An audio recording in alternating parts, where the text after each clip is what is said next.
আজকে রান্না করব ডিম আলু সয়াবিনের ঝোল।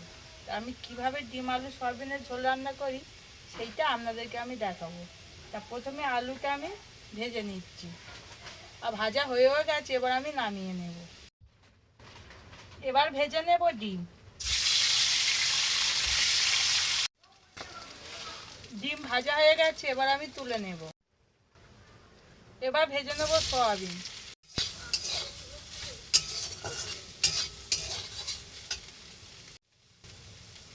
সয়াবিন ভাজা হয়ে গেছে, এবার আমি নামিয়ে নেব।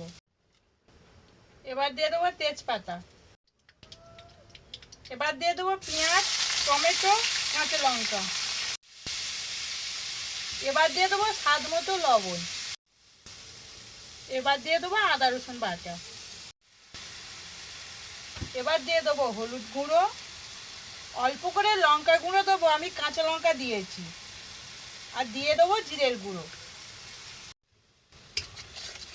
এবার ভালো করে মশলাটা কষে নেব।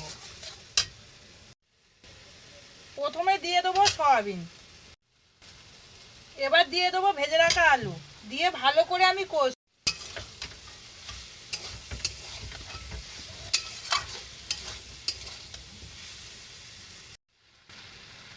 সয়াবিন আলুটা কষানো হয়ে গেছে, এবার দিয়ে দেবো জল। এবার দিয়ে দেবো ডিম।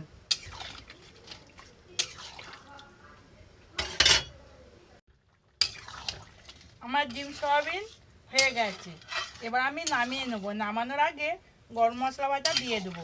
আর এইভাবে ডিম সয়াবিন রান্না করলে খেতে খুব সুন্দর লাগে, আর যারা সয়াবিন প্রিয় তাদের তো খুবই ভালো লাগবে।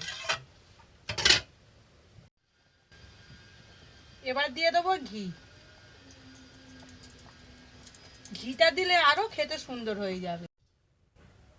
আমার আজকে রান্নার ভিডিওটা যদি ভালো লাগে লাইক আর সাবস্ক্রাইব করে দেবেন, আর অবশ্যই কমেন্ট করে বলবেন আমার আজকে ডিম সয়াবিনটা কেমন হয়েছে।